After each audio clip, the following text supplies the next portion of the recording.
श्री सच्चिदानंद सद्गुरु साईनाथ महाराज की जय। సద్గురు భరద్వాజ్ మహారాజ్ కి జై। మహర్షి గారిని ఒక భక్తురాలు ఒక ప్రశ్న వేశారు మహర్షి గారిని. మహర్షి గారు, మీరు స్త్రీలకు పతి తర్వాతనే దైవం అన్నారు.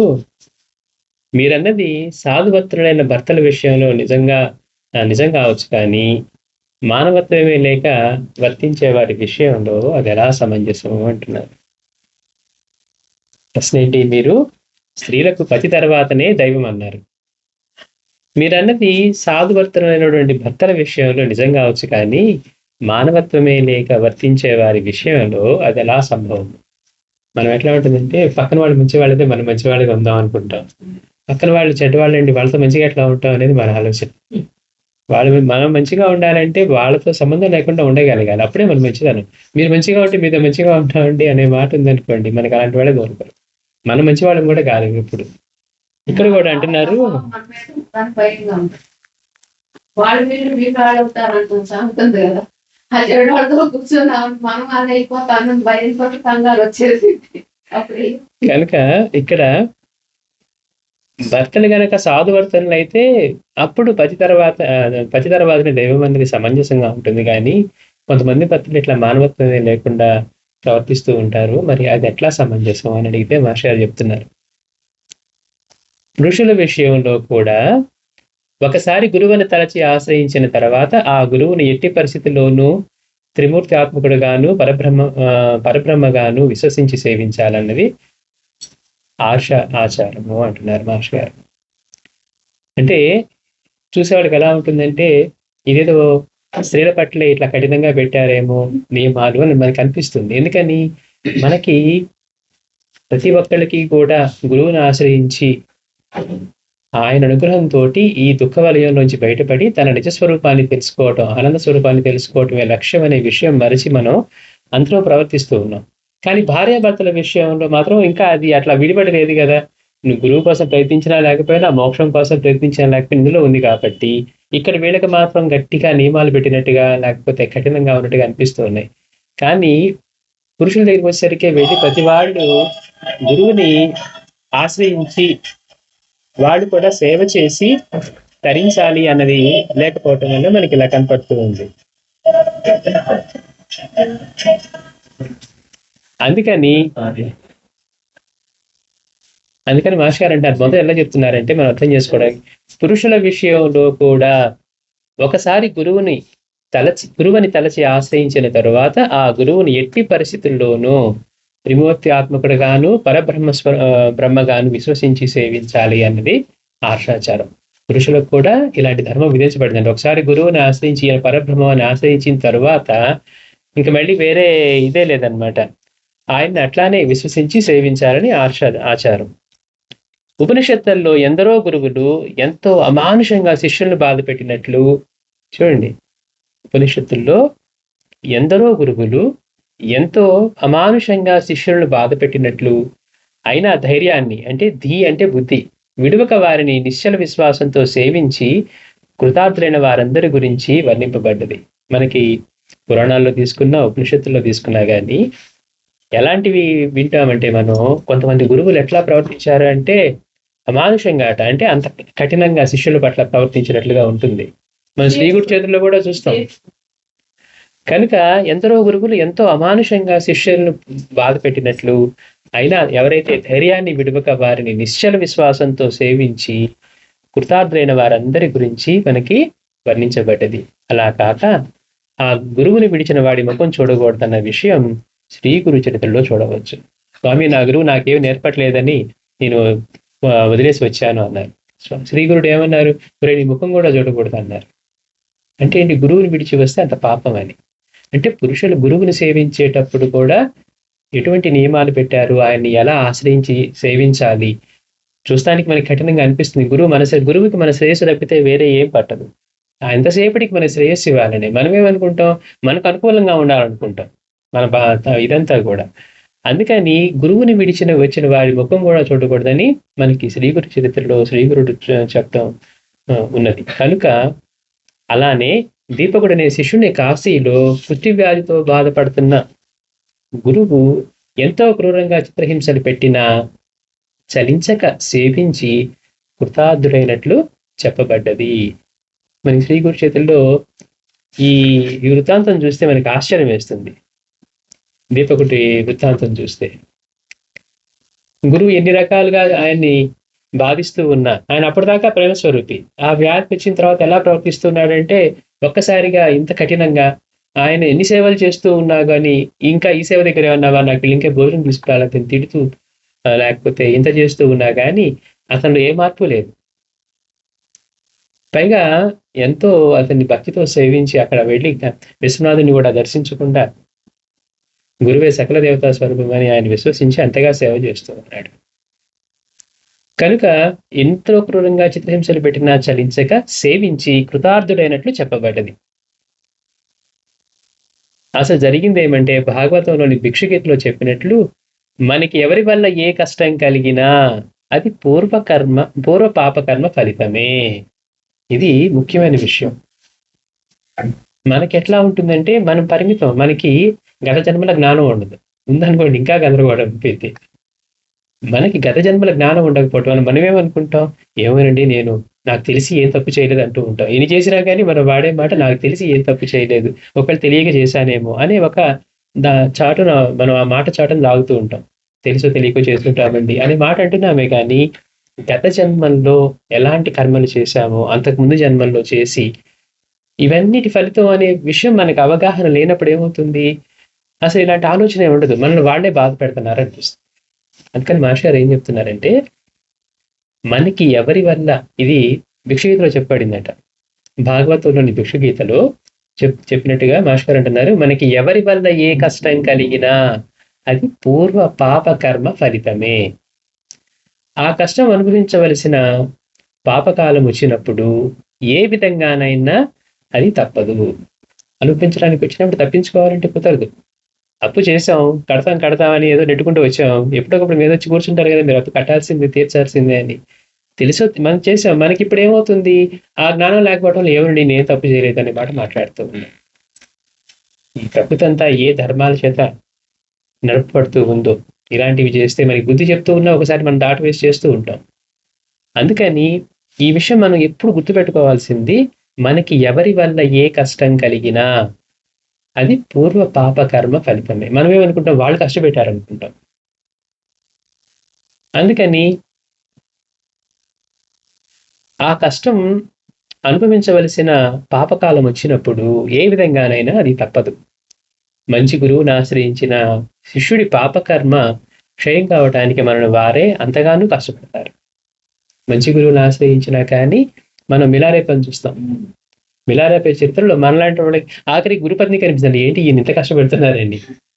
తన భర్త అంత ప్రేమ స్వరూపుడు, అందరి శిష్యులతో ఎలా ఉంటారో తెలిసిన కానీ ఆ సమయం ఎలా ఉంటుందంటే గురువు ఇంత కఠినంగా ఉన్నాడు, ఎంత ప్రేమ స్వరూపి అయిన గురువు ఇంత కఠినంగా ఉన్నాడు ఏమనిపిస్తుంది. కానీ గురువు ఎలా ఉంది, అదంతా అతనికి ఎంత తేలిగ్గా తొలగించడానికి ఆయన గురుసేవని ప్రసాదించి ఎంతో కష్టానితోటి ఎన్ని జన్మల్లోనూ అనుభవించవలసిన దాన్ని ఆయన తీసేస్తూ ఉన్నారు. అది అర్థం కాక మనలాంటి వాళ్ళకి ఏమనిపిస్తుంది, ఆఖరి గురుపత్నికే అనిపించిందట ఇంత ప్రేమ స్వరూపంగా ఉండే ఆయన ఈ శిష్యుడి పట్ల ఇంత కఠినంగా ఉన్నాడని ఆవిడ చొరవ తీసుకొని మళ్ళీ ఆయనకి ఏవో చిహ్నాలు ఇచ్చి మరీ పంపించింది. చూడండి గమ్మత్తు. అంటే మంచి గురువుని ఆశ్రయించిన శిష్యుడి పాపకర్మ క్షయం కావడానికి మనల్ని వారే అంతగానూ కష్టపడతారు. వారు ఆ కర్మల ప్రాప్తికి నిమిత్త మాత్రలు అవుతారు. ఆ కర్మల్ని ప్రసాదించి వాటికి నిమిత్త మాత్రలు అవుతారు. వాళ్ళకేం కక్ష కాదు, వాడిని బాగుపరచాలన్నదే ఆయన ఉద్దేశం తప్పించి వాడికి శ్రేయస్సునివ్వాలన్నది అంతే తప్పించి వీడిని కష్టపడితే ఆయనకి ఏం ఆనందం, అది మనకు అర్థం చేసుకోవాల్సింది. అందుకని మంచి గురువుని ఆశ్రయించిన శిష్యుడి యొక్క పాపకర్మ క్షయం కావడానికి మనను వారే అంతగానూ కష్టపెడతారు. వారు ఆ కర్మల ప్రాప్తికి నిమిత్త మాత్రలు అవుతారు. ఈ వివరం యోగి మిలారేప చరిత్రలో చూడవచ్చు. మాస్టారు చెప్తున్నారు, మిలారేప చరిత్ర కనుక చూస్తే అసలు ఇన్ని పాపాలు చేసిన వాళ్ళకి అలాంటి కోరిక కలగటమే కష్టం. నేను తరించాల్సిందే, ఇంత పాపం చేశాను అని కలిగిన తర్వాత దాన్ని తీర్చుకోవాలంటే అటువంటి గురువు దొరకడం, మళ్ళీ గురువు దొరికిన తర్వాత అంత నిశ్చలంగా సేవించి ఎంత కఠినమైన దాన్నైనా నీ ఈ జన్మలోనే సాధించాలని తపన పడటం అంటే మనలాంటి వాళ్ళకి కూడా సాధ్యమే. మాస్టర్ గారు అంటారు మిలారేప కాకపోతే అంత తీవ్రమైన యత్నంతో ఆయన గురువుని ఆశ్రయించి జీవితం వ్యర్థం కాకుండా చూసుకోవాలని తపన పడ్డాడు. అందుకని ఈ వివరం యోగి మిలారేపాచేతిలో చూడవచ్చు. ఆ స్థితిలో శిష్యుడు అచంచల విశ్వాసంతో సేవ చేయాలి. గురువును ఆశ్రయించిన శిష్యుడు గురువు ఎంత కష్టపెట్టినా, ఎంత కఠినంగా ప్రవర్తించినా, అమానుషంగా ప్రవర్తించినా, కఠినమైన సేవలు ఇచ్చినా, తిట్టినా, కొట్టినా, ఎన్ని చేసినా కానీ గురువుని అంటి పెట్టుకొని ఎట్లా అచంచల విశ్వాసంతో. అందుకే మాస్టర్ గారు అంటారు, బాబా విషయంలో వాడు గురువు మొదటిసారి నన్ను పూర్ణంగా విశ్వసించి ఇస్తే కనుక గమ్యం చేరుతా ఉన్నారు. తీసుకెళ్లి మొదటే తలకిందులుగా బావి దగ్గర ఎవరాడు తీశారట. తీసిన తర్వాత వచ్చి ఎలా ఉన్నావంటే ఆనందంలో తేలిపోతున్నాను అన్నారు. ఎవరైనా తలకిందులుగా బావి మీద అలా వేలాడదీస్తే ఆనందంగా ఉంటుందా అంటే, ఆయన పెట్టిన మొదటి పరీక్షలోనే ఈయన నెగ్గుతున్నారు అంటారు. బాబా నెగ్గారట మొదటి పరీక్షలో. నా గురువు ఏం చేసినా నా శ్రేయస్సు కోసమే, దాన్ని తప్పితే ఇంకోటి చేయరు అని విశ్వసించాడు. గురువు చేశాడు అంతే, ఇది నా మంచి కోసమే. అదేంటి నన్ను గురువు తలకిందులుగా వేలాడి తీశాడు, నన్నేదో ఇంకేదో చేస్తాడు అనుకుంటే తలకిందులుగా వేలాడుతాడని అనుకోవట్లేదు బాబా. అందుకని ఆ గురుసేవ వృత్తాంతాలు ఏం చెప్తుంది, గురువు ఏం చేసినా, కష్టపెట్టినా, తలకిందులుగా వేలాడి తీసినా, నీళ్ళలో ముంచినా, కాల్చినా నా శ్రేయస్సు కోసమే అని విశ్వసిస్తాడట. అట్లా విశ్వసించి అచంచలంగా సేవ చేయటం అనేది చేయగలగాలి శిష్యుడు. అట్లా చేయాలట, అది చెప్పబడింది. అలాంటి వారే కృతార్థులవుతారు. అలాంటి వారే ఎవరైతే అచంచలంగా అంటిపెట్టుకుని గురువుని విశ్వసించి సేవ చేస్తారో అలాంటి వారే కృతార్థులవుతారు. అలాగాక ప్రారబ్ధవశాన అగ్నుడైన కపట గురువును ఆశ్రయించిన, చూడండి, అలాగాక ప్రారబ్ధవశాన అగ్నుడైనటువంటి కపట గురువుని ఆశ్రయించిన ఆ పాప కర్మ ఫలమే వారి వల్ల కలిగే బాధ రూపంలో అనుభవం అవుతుంది. అప్పుడు కృత్రిమంగా కాక సహజము అమాయకమైన విశ్వాసంతో సేవించగలిగిన వాడికి కొత్త దోషం సంక్రమించదు కానీ కర్మక్షయం అవుతుంది. ఏమండి, మరి దొంగ గురువుని ఇప్పుడు ఇవాళ ఎక్కువ మంది దొంగ గురువులే ఉంటారు. భగవానుడు చెప్పినా, బాబా చెప్పినా మనోళ్ళందరికీ వీళ్ళ గురువుని వీళ్ళు ఎన్నుకోవటమే అనుకుంటారు. ఎక్కడొచ్చేస్తుందంటే సమస్య, వీళ్ళకి కనీసం మిగిలిన వాటికి పెట్టేంత శ్రమ కానీ, ఆలోచన కానీ గురువు విషయంలో పెట్టాలి. గురువు అంటే ఎలా ఉంటారు, ఆయన తత్వం ఏంటి, ఇవన్నీ తెలియకుండా ఏదో నీ డబ్బులు కట్టేస్తే బాలదర్శనం అంట అనే చోటకి తేలికి వెళ్ళిపోతూ ఉంటారు. వాళ్ళు 4 మంచి మాటలు చెప్పి నీ సమయం వస్తుంది, మాస్టర్ గారు చెప్తారు ఇవన్నీ. కనుక బాబా హెచ్చరిస్తూ ఉన్నారు, నిజమైన ఫకీరు చాలా అరుదు, చాలా అరుదు అంటున్నారు. ఎవరి దగ్గరికి పోకుండా మనం గురుచేత్ర పారాయణ చేసి సాయినాథుని సేవిస్తూ ఉంటే, మన సంస్కారానికి తగిన గురువు ఎవరన్నా భౌతికంగా ఉంటే ఆయనే మనకి చెప్తారు. మనం అక్కలకోట స్వామి చేతిలో చూస్తాం, గాణగాపురం వెళ్ళి పారాయణ చేస్తుంటే ఎంతమందికి చెప్తారు, వెళ్ళి అక్కలకోట స్వామిని దర్శించమని కానీ, లేకపోతే పలానా చోట మహాత్ముడు నాడు వెళ్ళి దర్శించమని కానీ చెప్తూ ఉంటారు. దత్తస్వామి చెప్తుంటారు స్వప్నంలో. అట్లా కాకుండా ఒకవేళ ప్రారంభవశాన కపట గురువుని ఆశ్రయించిన ఆ పాపకర్మ ఫలమే వారి వల్ల కలిగే బాధల రూపంలో అనుభవం అవుతుంది. రెండవది, ఇప్పుడు మరి ఈ దొంగ గురువుని ఆశ్రయించారు కదా, అప్పుడట కృత్రిమంగా కాక సహజము అమాయకమైన విశ్వాసంతో, పాపం ఇవి ఆశ్రయించిన వాడు ఆయన మంచి గురువునే ఆశ్రయించాడు. వాడు దొంగ గురువు అయితే అయ్యి ఉండొచ్చు, ఈయన మాత్రం అమాయకంగా ఈయన మంచి గురువే అనుకుంటున్నాడు. బయటకు చెప్పే మాటలు విని తీయగా ఉన్నాయి మాటలు అని చెప్పి వాడిని ఆశ్రయించి చేస్తూ ఉన్నాడు అనుకోండి. ఇతని అమాయకత్వం వల్ల, సహజంగా ఉన్నటువంటి విశ్వాసం వలన, నేను అలానే నమ్మానండి, ఆయన పూర్ణ గురువే అనుకున్నానండి, అలానే మనసులో సేవిస్తూ ఉన్నాడు అనుకోండి. అతని యొక్క అమాయకత వల్ల, సహజమైనటువంటి విశ్వాసం వలన సేవించాడు కనుక దొంగ గురువుని సేవించిన అతనికి కొత్త దోషం సంక్రమించదంట. గురువు పట్ల ఎట్లా ఉండాలి అట్లానే ఉన్నాడు. అందుకని కొత్త దోషం సంక్రమించదు, కానీ అతని కర్మ మాత్రం క్షయమవుతుంది అంటున్నారు. మీరు చెప్పేటువంటి దుష్టుడైన భర్త విషయము అంతే. ఎందుకని ఈ మాట చెప్పుకుంటున్నా, ముందు చెప్పుకున్నట్టుగా ఒక్క స్త్రీల విషయంలోనే ఇంత కఠినంగా చెప్పబడిందా అంటే కాదు, పురుషుల విషయంలో కూడా గురువుని ఆశ్రయించి సేవించే వారికి ఇలాంటి ధర్మాలే చెప్పబడ్డాయి. పైగా అలా గురువుని విడిచి వచ్చిన వాడికి మొహం కూడా చూడకూడదని మనకి శ్రీ గురు చేతిలో తెప్పబడుతూ ఉంది. గురువు ఏం చేసినా మన కర్మక్షాళన కోసమే చేస్తారు, మన శ్రేయస్సు కోసమే చేస్తారని చరిత్రలో అంతా కూడా ఉపనిషత్తుల్లో కఠినంగా ప్రవర్తించిన గురు శిష్యుడు వృత్తాంతాలు చూసినా, శిష్యుడు ఎవరైతే ఆయన అంటి పెట్టుకొని ఉన్నారో వాళ్ళు కృతార్థులవడం చూస్తూ ఉన్నామని మాస్టర్ గారు తెలియజేస్తూ ఉన్నారు. మీరు ఇప్పుడు అడిగిన ప్రశ్నకి సమాధానం, మీరు చెప్పినటువంటి దుష్టుడైన భర్త విషయము అంతే.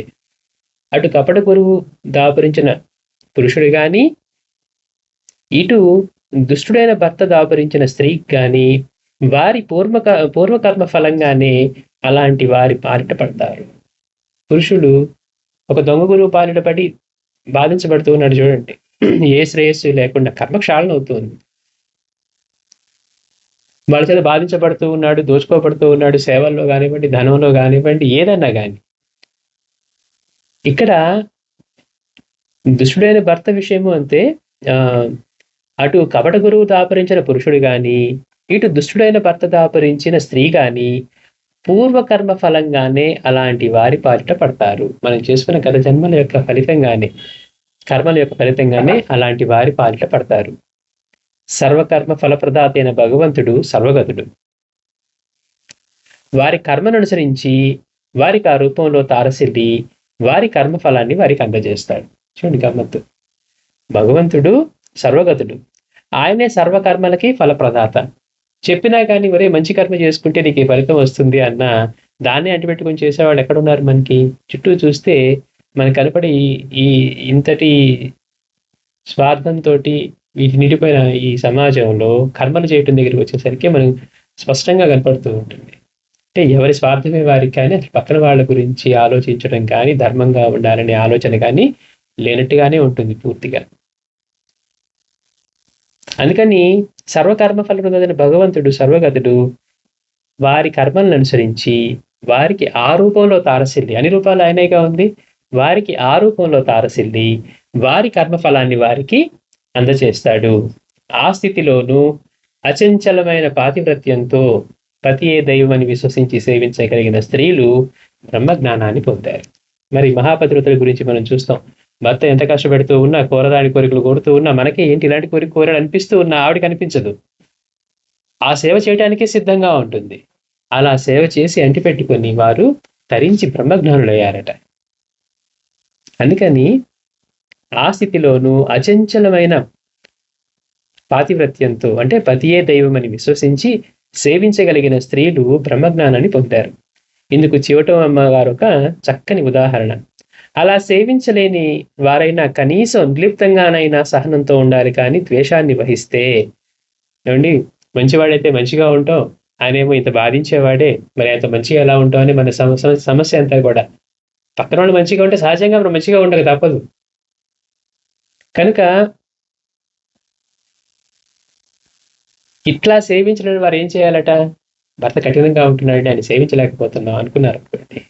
అలా సేవించలేని వారు కనీసం నిర్లిప్తంగానైనా సహనంతో ఉండాలి. కానీ ఎందుకని? మనకి అవగాహన ఏర్పడే వరకు వాళ్ళే ఇబ్బంది పడుతున్నారు, అతనే ఇబ్బంది పెడుతున్నాడు, లేకపోతే మనకి వచ్చే ప్రతి కర్మ ఫలితం ఎవరి ద్వారా అయితే వస్తుందో వాళ్ళే కారణం అంటూ ఉంటాం మనం. అవగాహన వచ్చింది, మనకు వచ్చే ఇవన్నీ కూడా మనకి ఏ కష్టం కలిగినా అది పూర్వపాప కర్మ ఫలితమే. అది వాళ్ళ రూపంలో మనకి అనుభవింప చేసేట్టుగా చేస్తుంది. అందుకే ఇక్కడ ఏమన్నారు మాస్టర్ గారు? మనకి అందరికీ కర్మఫలాన్ని ప్రసాదించే భగవంతుడు సర్వగతుడు. వారికి ఆయా సమయాల్లో ఆయా రూపాల్లో వాళ్ళకి అలా అందజేసేట్టుగా చేస్తారట, మనం చేసుకున్న కర్మలను అనుసరించి. అంతే తప్పించి మన మీద కోపం. కనుక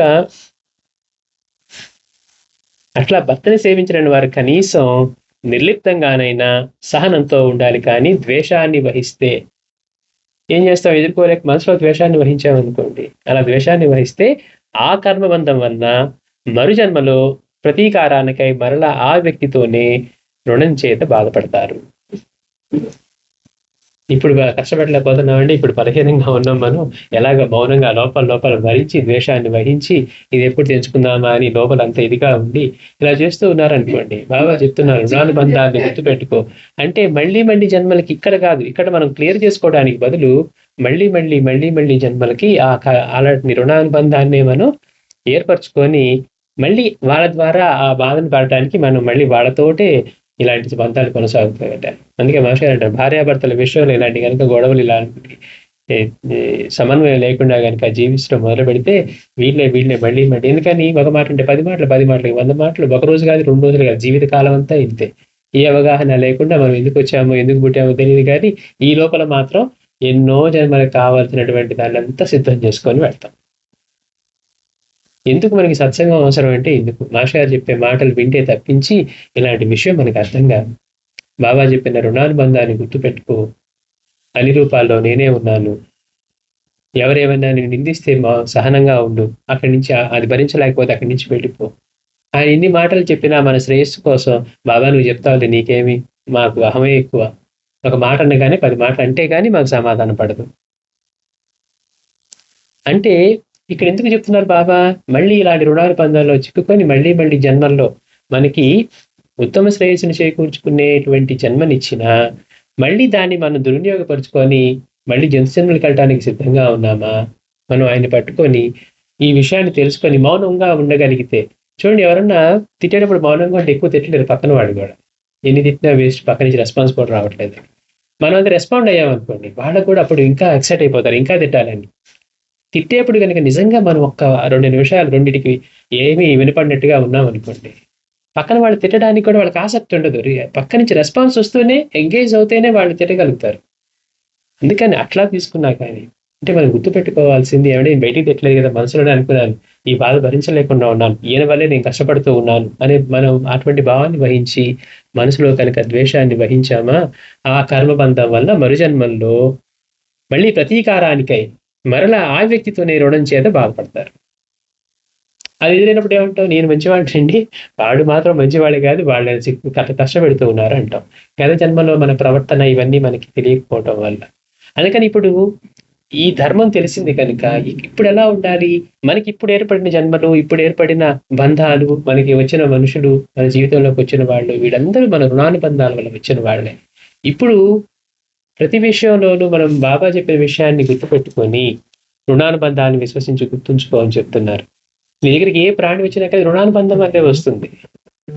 ఆ విషయాన్ని గుర్తుపెట్టుకొని అన్ని రూపాల్లోనూ ఆయనే ఉన్నారు. ఎవరి వల్ల కష్టం కలిగినా కానీ ఇది పూర్వజన్మలలో చేసినటువంటి పాపకర్మ ఫలితమే కానీ ఆ వ్యక్తి ద్వారా మనకి లభిస్తున్నది కాదు. ఆ వ్యక్తి ద్వారా మనం చేస్తున్న దానికి ఇప్పుడు మనం అది పొందవలసి వస్తుంది. అందులో వాళ్ళు నిమిత్త మాత్రులే అయ్యారు తప్పించి వాళ్ళుగా కష్టపెట్టారట. ఇంకా మాస్టర్ చెప్తారు ఇక్కడ, ఆ విధంగా చెన్నబసప్ప వీరభద్రప్ప కథ వల్లనే అవుతుంది అంటున్నారు. అలా కనుక ద్వేషాలు వహిస్తే వాళ్ళు నిజంగా చంపుకోలేదు. మాస్టర్ మళ్ళీ మళ్ళీ చెప్తారు, నిజంగా చెన్నబసప్ప వీరభద్రప్ప కథలో తీసుకుంటే వాళ్ళిద్దరు నిన్ను చంపుతాను అనుకున్నారే కానీ వాళ్ళు నిజంగా చంపుకోలేదట. అయినా కానీ ద్వేషం వహించి చంపాలనే ద్వేషం మనసులో వహించారు. కర్మ వేరు, ఆలోచన వేరు కాదన్నారు. మన ఆలోచనలే మరో జన్మలకు కారణం అవుతాయి అన్నారు. మనం ఎలాంటి ఆలోచనలు చేస్తూ ఉంటాము. ఏమండి బయటకు అన్నానా, నేను 10 మంది తెలిసేట్టు అన్నానా, బయట కనపడ్డప్పుడల్లా నేను మంచి నవ్వు ముఖం పెట్టే మాట్లాడుతూ ఉన్నానన్నా భగవంతుడికి తెలుసు కదా. మన ఆలోచన, మన సంకల్పాన్ని, మన ఆలోచనని బట్టే ఫలితం. అందుకని ఈ విధంగా చెన్నబసప్ప వీరభద్రప్ప కథవలే అవుతుంది వారి గతి. అందుకే సాయి సూక్తుల్లో ఇతరుల మనసును బాధిస్తే, ఇతరులు మనను బాధిస్తే ఎలా ఉండాలో చెప్పిన వాటిని చూస్తే తెలుస్తుంది. పురాణాల్లోని దుష్టులైన భర్తలను సేవించిన పతివ్రతలు కూడా ఉన్నతికి వచ్చిన ఉపాఖ్యానాలన్నీ ఈ విషయాన్నే వివరిస్తాయి. ఎంత కష్టపెట్టినా దుష్టులైన భర్తలు లభించినా అట్లాంటి వారిని సేవించిన పతివ్రతలు కూడా ఉన్నతికి వచ్చినవన్నీ కూడా మనకి ఈ విషయాన్ని వివరిస్తాయి అంటున్నారు. భగవద్గీత యుద్ధం వంటిది కూడా రాగద్వేష ద్వంద్వరహితంగా స్వధర్మంగా యుద్ధం చేయాలనే చెబుతుంది. అంటే మనసులో ఇప్పుడు యుద్ధం చేస్తూ ఉన్నాం, వాళ్ళు మన పట్ల అధర్మంగా ప్రవర్తించే ఉండవచ్చు, అయినప్పటికీ ఆ యుద్ధం చేసేప్పుడు ఎలా ఉండాలట, ధర్మంగా కాబట్టే చేయాలట. అంతే తప్పించి మళ్ళీ రాగం కానీ ద్వేషం కానీ ఉండటానికి అవకాశమే లేకుండా చేయాలట. అంటే భగవానుడు చెప్పింది అదే. అందుకని యుద్ధం వంటిది కూడా రాగద్వేషాది ద్వంద్వరహితంగా, అది ధర్మంగా స్వధర్మంగా మాత్రమే యుద్ధం చేయాలని చెప్తుంది. ఈ విషయంలో ఎన్నో లేఖల్లోనైనా వివరించలేనంతటి ఇతర అంశాలు ఎన్నో ఉన్నాయి అంటున్నారు మాస్టర్ గారు. ఎప్పుడైనా అవకాశం వస్తే మిగతా వివరంగా చర్చించవలసిందే. భార్య ఎంత గయ్యాళి అయినా శ్రీ రామానుజాచార్యులు ఎంత ఓర్పుతో ఉన్నారో చూడండి. ఆమె వెళ్ళిపోయినప్పుడు అది భగవత్ సందేశంగా తలచి ఆయన సన్యసించారు. ఇంకొంత వివరాన్ని శ్రీ సాయినాథ ప్రబోధనంలోను శ్రీ గురు చరిత్రలోని అనుబంధంలోనూ చూడండి. అలా విశ్వాన్ని భగవంతుడిగా దర్శించగలిగాడు భాగవతం ఉద్ధవ గీతలో వర్ణించబడిన అవధూత. అలా దర్శించలేని మనకి అది మాయా స్వరూపంగానే అనుభవమై మనను సంసారంలో బంధిస్తుంది. కష్టాలలోను సుఖాల్లోనూ సములై సర్వత్రా భగవంతుని చూడగలగాలనేదే గీతాది గ్రంథాలన్నీ చెప్పేది అంటున్నారు. అంటే భర్త మంచివాడైతేనే భార్య కానీ ఇటువంటి భర్త తర్వాతే దైవం అని చూస్తాను అనుకుంటే అలా సాధ్యం కాదట. మనకి లభ్యమయ్యేది ఎలాంటి వారు లభ్యమవుతారు, ఎలాంటి దొంగ గురువులు లభ్యమవుతారు, లేకపోతే ఎలాంటి భర్త లభ్యమవుతాడు, రుణానుబంధాల వల్ల. ఇవన్నీ ఎందువల్ల? మనం గత జన్మల నుంచి చేసుకుని వచ్చిన కర్మల యొక్క ఫలితంగానే వాళ్ళు లభ్యమవుతారు. లభ్యమైనప్పుడు నేను వాళ్ళ వల్ల శిక్షించబడుతూ ఉన్నాను, వాళ్లే కఠినంగా ఉంటున్నారు, నేను ఎంత మంచి వాళ్ళైనా మనం అనుకున్నాం అనుకోండి, ధర్మానికి అది ప్రపంచ ధర్మానికి విరుద్ధం అనమాట. ఊరికే మనం మంచి వాళ్ళమైతే వాళ్ళు ఎందుకు ఇలాంటి కష్టాలు పెడతారు మనకి? ఇప్పుడు మనం అనుకుంటున్నాం ఈ రోజు మనం పెట్టలేదని, మనకి కర్మ అనుభవం అవుతున్నప్పుడు ఏమనుకుంటున్నామంటే నేనే తప్పు చేయలేదండి అంటున్నాం. అలాంటివి ఎందుకు ప్రాప్తిస్తుందంటే ఆల్రెడీ దానికి బీజం వేసుకొని గతంలోనే ఇలాంటి రుణానుబంధాలన్నిటితోటి మనం ఈ కర్మబంధంలో చిక్కుకొని ఒక మాటకి 10 మాటతోటో లేకపోతే ద్వేషం వహించో మనం మళ్ళీ అదే చక్రంలో తిరుగుతూ ఉన్నాం. ఈ అవగాహన లేనప్పుడు ఏమనిపిస్తుంది? ఎంత భార్యాభర్తలైనా ప్రతిరోజు గొడవపడి ఇలాని చేస్తూ ఉన్నారనుకోండి, ఇలాంటి జన్మలు ఎన్ని జన్మలో. అంటే ముందు వీటిని కరెక్ట్ చేసుకోకుండా, మనసు పవిత్రం అవ్వకుండా, ఈ రాగద్వేషాలని రెండింటినీ వదులుకొని సమంగా ఉండటం చేతగానంతసేపు మనకి ఆధ్యాత్మికత కష్టమైపోతుంది. ఎందుకని మనసు అంతా ఇలా మాలిన్యంతో నిండిపోతుంది. మనకు వచ్చే జన్మలన్నీ కూడా ఇలా ఎంతసేపు ప్రతీకారంతో అవి వాడు తీర్చుకోవడానికో మనం తీర్చడానికో జన్మలెత్తవలసే వస్తుంది. అందుకని ఇది స్త్రీలకే కాదు పురుషులకు కూడా గురుసేవ చేసేటప్పుడు అంత కఠినంగాను ఆయన్ని సేవించాలనే ధర్మాలు ఉన్నాయి. దానివల్ల సేవించి అంటిపెట్టుకొని అచంచల విశ్వాసంతో సేవించిన గురువుని అంటిపెట్టుకున్న వాళ్ళు కృతార్థులైనట్లుగా, అలానే దుష్టులుగా భర్తలు లభించిన వారిని సేవించి కూడా